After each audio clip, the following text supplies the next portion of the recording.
Aksi kekerasan terhadap jurnalis yang terjadi di beberapa daerah di Indonesia saat meliput aksi unjuk rasa di berbagai tempat pada pekan lalu memantik simpatik dari seluruh jurnalis di Indonesia.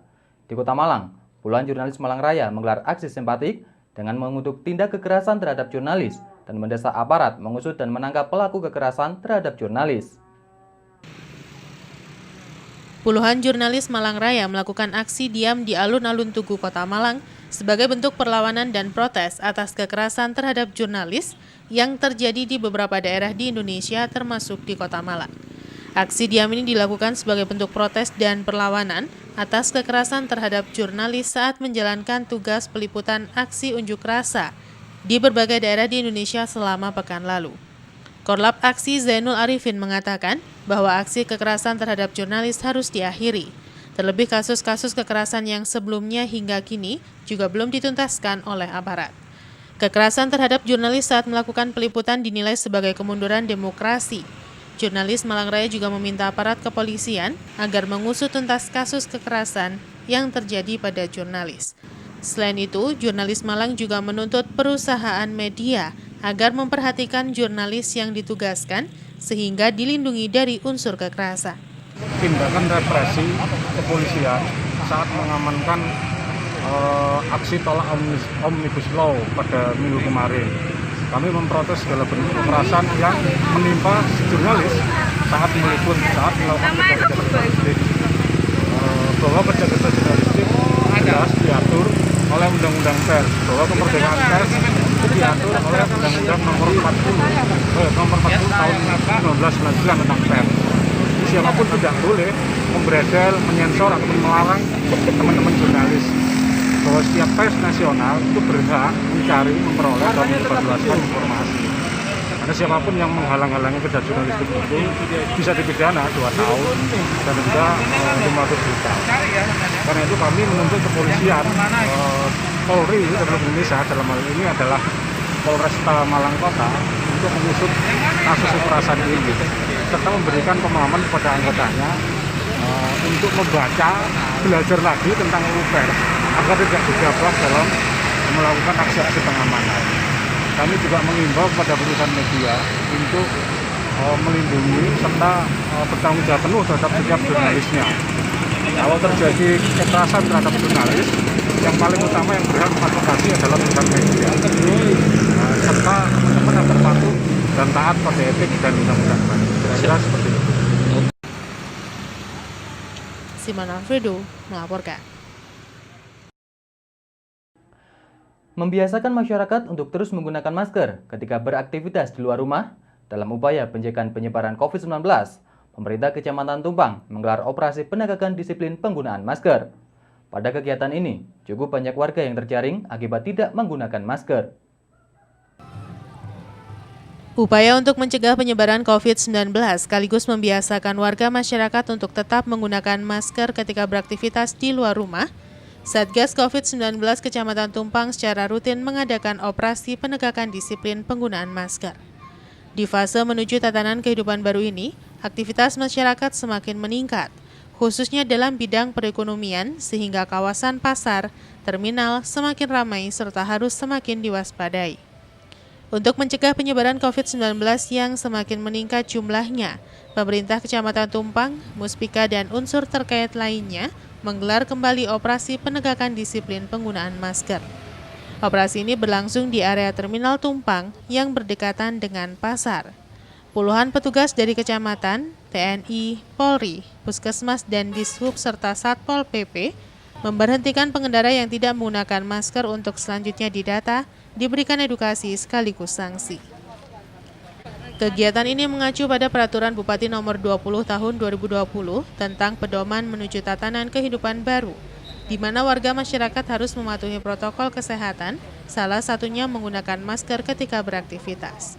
Menurut Satgas COVID-19 Kabupaten Malang menjelaskan, kawasan terminal menjadi perhatian karena menjadi tempat berkumpulnya berbagai aktivitas, baik pedagang, penumpang, dan juga awak kendaraan.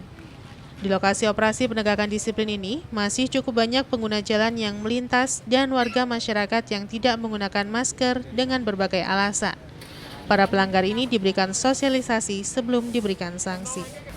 Alhamdulillah operasi saat ini dari Dinas Perhubungan tergabung dengan TNI Polri maupun Satpol PP.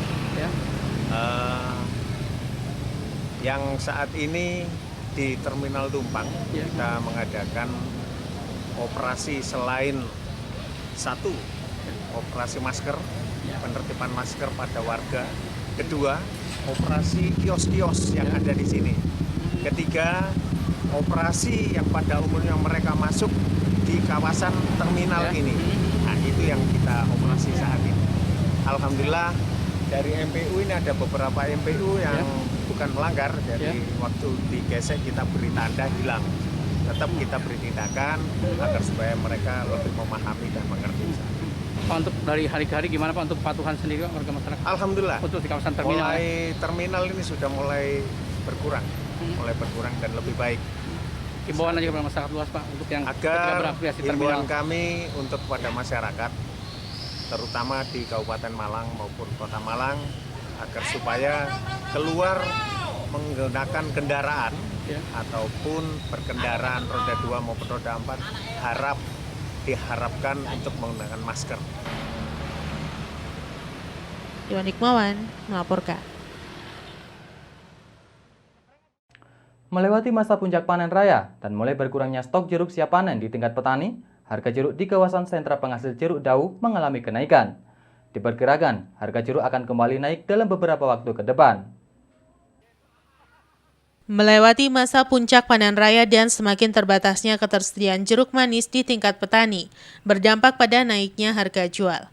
Saat ini harga jual jeruk di lahan pertanian langsung dari petani di kisaran 7-8 ribuan per kilogram untuk kualitas bagus. Pada masa puncak panen raya, harga sempat turun dan berada di kisaran Rp5.000 per kilogramnya, dan saat ini sejak 2 minggu yang lalu harga sudah kembali naik. Menjelang musim penghujan, ketersediaan air untuk penyiraman akan berlebih, sehingga perawatan tanaman juga lebih intensif dibandingkan pada musim kemarau. Tidak hanya itu, kawasan yang menjadi sentra penghasil jeruk juga dijadikan sebagai kawasan wisata petik jeruk, sehingga akses jalan harus mendapatkan perhatian lebih. Menurut salah seorang petani setempat menjelaskan, saat ini harga jeruk sudah bagus dan bisa kembali naik dalam beberapa waktu ke depan, seiring dengan semakin menipisnya stok jeruk siap panen di tingkat petani. Di lokasi kebun jeruk, terlihat sudah jarang jeruk siap panen maupun warga masyarakat yang sedang memanen jeruk, serta sebagian besar masih kecil dan berwarna hijau, sehingga masih menunggu beberapa bulan lagi untuk siap dipanen. Sekilo katakan bisa 7.000, bisa 8.000. Oh, itu yang kualitas bagus Pak? Ya. Untuk jenis apa Pak yang 7.000, 8.000? Valencia. Apa? Pacitan ke Valencia. Pacitan Pak ya? Sudah berapa lama Pak ini harga bagusnya ini? Lebih kurang 2 mingguan lah. Kenapa Pak naiknya Pak? Barangnya sudah langka. Sudah langka Pak ya? Berarti di kawasan sini sudah mulai mulai habis Pak ya? Kira-kira ke depan harga bisa sampai berapa ini? Kalau sama habis? Lebih kurang bisa 10.000 itu. 10.000? Iya. Berarti kalau sudah 10.000 itu sudah harga bagus Pak ya? Wah, ya lebih bagus itu. Lebih bagus Pak ya? Iya. Pak, pengaruh cuaca gimana? Ini kan sudah mulai pergantian. Ya obatnya kan ganti. Obatnya ganti? Iya. Oh, berarti pengeluaran bisa lebih banyak Pak ya? Ya bisa dibikin lah.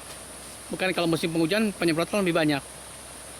Apa jenis fungisida. Iya, lebih banyak Pak ya? Iya. Dibanding kemarau? Iya. Berarti pengeluaran juga lebih banyak lagi Pak ya? Dibanding kemarau, penghujan? Dibanding kemarau musim hujan udah lebih kurang sama aja deh. Sama aja Pak pokoknya ada mesnya kan. Iwan Hikmawan melaporkan. Terima kasih Anda masih bersama kami dalam Info 7 Malang Raya. Dusun Gerdu, Desa Tulungrejo, Kecamatan Bumiaji, Kota Batu, tengah menjadi Kampung Tangguh Semeru. Kampung Tangguh Semeru merupakan sebuah kampung yang tangguh dalam menghadapi COVID-19. Seperti inilah suasana launching Kampung Tangguh di Dusun Gerdu, Desa Tulungrejo, Kecamatan Bumiaji, Kota Batu saat ini. Sejumlah ornamen yang terbuat dari potongan-potongan bambu yang telah dibentuk sedemikian rupa kini telah berjajar rapi di sepanjang jalan dusun dan ada di hampir setiap sudut dusun. Bentuknya bermacam-macam dan cukup artistik. Launching Kampung Tangguh dilakukan Kapolres Batu AKBP Harfiadi Agung Pratama bersama jajaran Muspika Kecamatan Bumiaji, Kota Batu. Sejumlah lukisan mural juga terlihat di beberapa tembok pagar rumah warga, hingga membuat suasana dusun yang berpenduduk kurang lebih 200 kepala keluarga ini jadi lebih indah. Semuanya merupakan hasil karya dari warga setempat yang dilakukan setiap hari di sela-sela waktu bekerja dan istirahatnya. Bukan hanya ornamen dari bambu saja, di setiap halaman rumah warga juga terdapat aneka jenis tanaman hias yang ditata sedemikian rupa dan sedap dipandang mata. Namun yang istimewa bukan hanya ornamen dan kondisi dusun yang bersih dan indah saja, sebab dusun ini juga memiliki ratusan koleksi tanaman obat keluarga atau toga. Karena itu pula dusun ini juga dikenal dengan sebutan Kampung Toga. Banyak tanaman toga yang dipergunakan warga untuk meningkatkan imunitas tubuh mereka selama pandemi COVID-19. Dusun Gerdu pun ditetapkan oleh Polres Batu sebagai salah satu kampung tangguh Semeru, sebuah kampung yang tangguh dalam menghadapi COVID-19. Kapolres Batu mengungkapkan, launching Dusun Gerdu sebagai kampung tangguh Semeru berharap nantinya Dusun Gerdu bisa menjadi kampung wisata, sehingga bisa berdampak pada meningkatnya kesejahteraan warga setempat.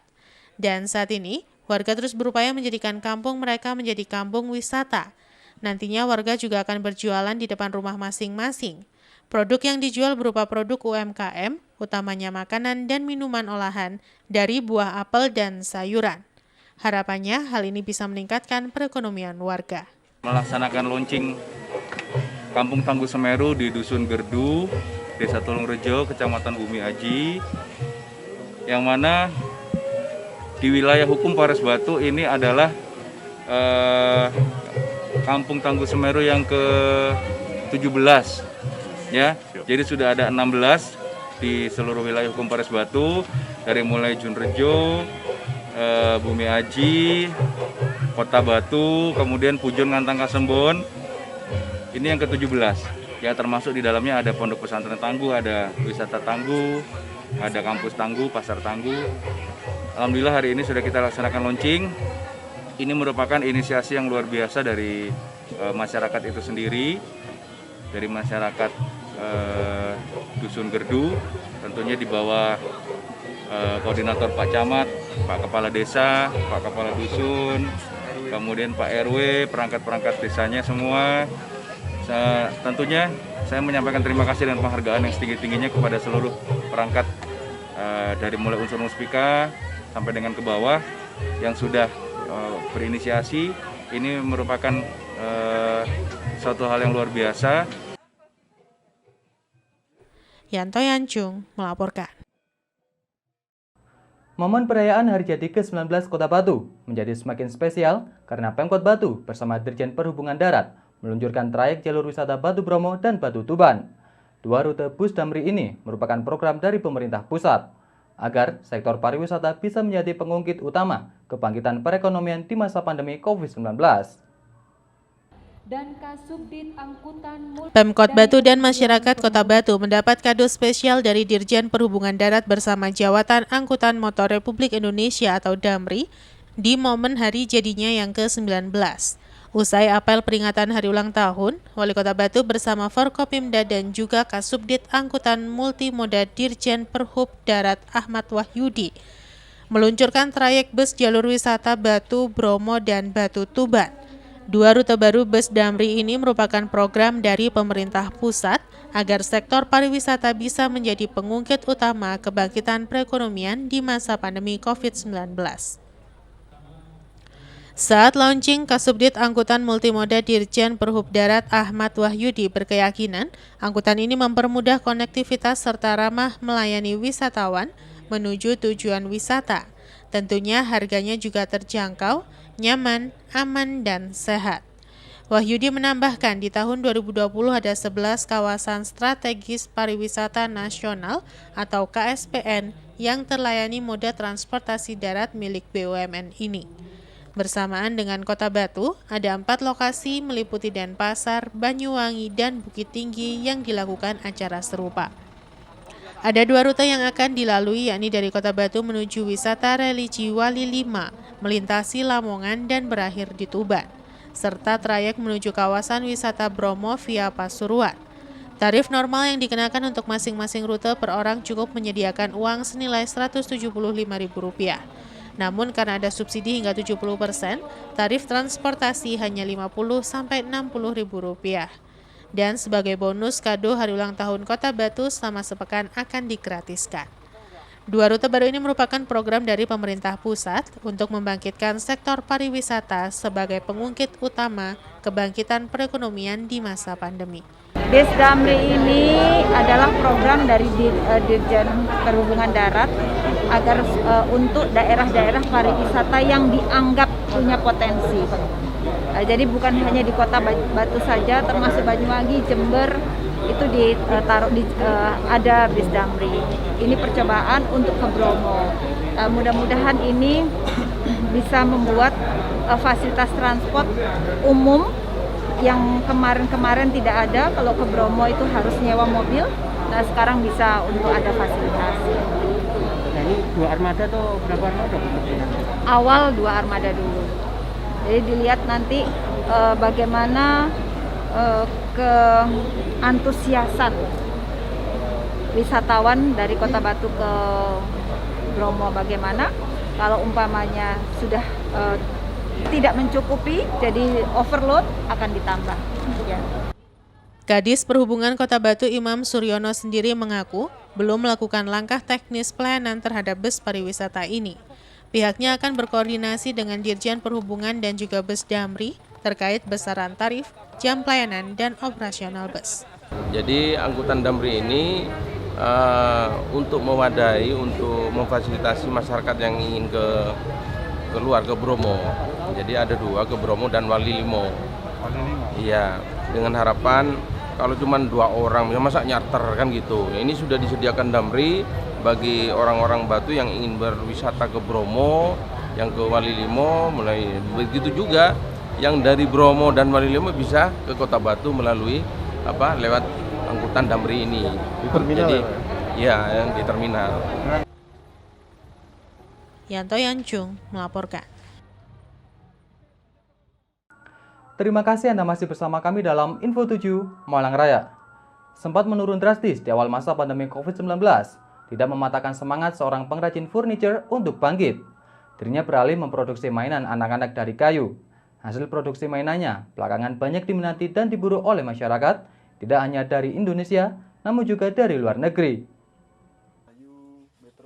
Peluang inilah yang menjadi salah satu dasar seorang pengrajin furniture banting setir memproduksi mainan anak berbahan dasar kayu. Meski jumlah produksinya masih bergantung pada pesanan, karyanya tidak hanya laku di dalam negeri, namun juga diminati konsumen mancanegara. Sebelum masa pandemi COVID-19, Yusuf Afandi lebih banyak mengerjakan furniture berbahan dasar kayu, seperti lemari pakaian, bufet, meja, dan kursi adalah produk kria yang dihasilkan setiap hari bersama 2 orang pekerja di bengkel di belakang rumahnya. Namun sejak pandemi, produk furniture mengalami keterpurukan, semakin banyak ditinggalkan konsumen. Di saat yang hampir bersamaan, pasar membutuhkan produk mainan anak dan balita khususnya yang berbahan kayu. Kondisi inilah yang mendasari Yusuf memproduksi massal mainan anak-anak. Uniknya bukan kayu baru yang ia gunakan, melainkan kayu bekas palet jenis pinus import atau lebih dikenal sebagai jati Belanda.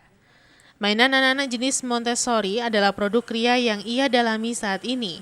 Montessori merupakan mainan anak yang merangsang perkembangan motorik, syaraf, panca indera, kecerdasan otak, hingga emosi anak. Melalui proses pengerjaan sederhana, Yusuf meminimalisir pemakaian logam, serta menggunakan lapisan pengawet dan cat, sehingga aman saat dimainkan anak-anak. Di masa pandemi COVID-19 ini, Montessori karya Yusuf banyak diminati oleh masyarakat. Bahkan sudah banyak dipesan konsumen dari dalam dan luar negeri. Peningkatan penjualan pun mencapai 74%. Dulu itu dari ketertarikan sama lihat orang-orang komunitas mas sebenarnya. Ada penghobi sebenarnya dulu itu mainnya. Saya kok tertarik, terus nyoba-nyoba kumpul-kumpul, ikut ngerjain dikit-dikit, kok akhirnya suka. Akhirnya lama-kelamaan malah jadi profesi. Saya 4 tahun yang lalu mas, baru 4 tahun yang lalu, terus merangkak sekarang mulai dari furniture awalnya, main furniture, terus kok akhir-akhir ini furniture saya peminatnya kurang gitu. Akhirnya saya pindah ke barang-barang kecil kayak packaging sama mainan anak. Kalau mainan anak-anak malah sebaliknya Mas, nggak seperti kebutuhan lain seperti furniture. Mainan anak akhir-akhir ini malah permintaannya dari klien-klien itu malah meningkat. Ya mungkin karena anak-anak kecil sekarang sering belajar di rumah atau orang tuanya juga lebih sering di rumah, akhirnya mereka malah cari kegiatan buat di rumah. Saya nyetok ke perusahaan-perusahaan Montessori, ya kebanyakan sih di Jakarta, dan mereka itu pemasarannya mulai lokal Indonesia juga sampai kirim-kirim ke Singapura, Australia gitu. Corona mungkin ya sampai 70% lah Mas, kalau untuk mainan aja loh, kalau lainnya jelas merosot. Kalau mainan anak kita nggak bisa Mas pakai kayu bekas palet kayak furniture itu, kita harus pakai kayu pinus baru, pinus yang baru yang belum pernah dipakai, karena yang bekas-bekas itu mengandung takutnya ada zat-zat tertentu. Terus untuk finishingnya sendiri nggak seperti furniture dan lainnya. Finishing untuk anak di bawah 3 tahun, apalagi yang untuk anak di bawah 1 tahun itu hanya pakai natural oil Mas. Jadi food grade lah, food grade, aman untuk mulut anak gitu. Simon Alfredo melaporkan.